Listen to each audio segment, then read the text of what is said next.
ദീനിൻ്റെ തൂണിൽ പെട്ടതാ നിസ്കാരം. ഈമാൻ കഴിഞ്ഞാൽ പിന്നിതാ വിസ്താരം. വിജയം അതിൽ ഉണ്ടെന്ന് വന്നാൽ പിന്നെ നിറുത്തുള്ളതാ മറ്റുള്ളതെല്ലാം തന്നെ. ജസദിൻ്റെ അമലിൽ നിന്നിതാണ് ഏറ്റവും ഷഹാദത്തൈനി കഴിഞ്ഞ് പിന്നെ മഹത്വവും. ആരോ നമസ്കാരം ഒഴിച്ചാൽ പിന്നെ ഒരു സ്ഥാനവും ഇസ്ലാമിലില്ലേ പൊന്നേ.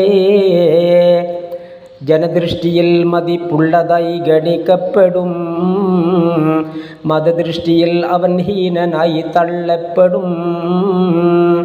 അവൻ നാളെ ഫിർഔനോട് കൂടി വരുന്നതാ, ഹാമാനും അവനോടൊപ്പമായി കാണുന്നതാ. അവൻ ദിൻ പൊളിച്ചവനായി ഹദീസിൽ വന്നതാ, റബ്ബിൻ്റെ കോപം അവൻ്റെ മേൽ ചൊരിയുന്നതാ. വൈലും അവർക്കാണെന്ന് ഖുർആൻ വന്നതാ, സൂറത്ത് മാഊൻ നോക്കിയാൽ കാണുന്നതാ. അത് നരകവാസികൾക്കുള്ള ചീഞ്ചലമൊക്കെയും ഒഴുകുന്ന സ്ഥലമാണെന്ന് സുഫിയാൻ സൗരിയും.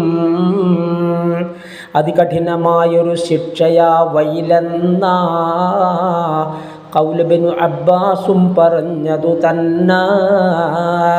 ഇതുപോലെ വൈലുൾ കൊണ്ട ആയത്തും ഒരാൾ കേൾക്കുന്നു എന്നാൽ പറയണം ഉടൻ തന്നെയാൾ. പൊറുത്തില്ല എങ്കിലെനിക്ക് വൈലിയെന്ന്, അതുമാത്രമല്ലത് സുന്നത്തായി പറയുന്നേ.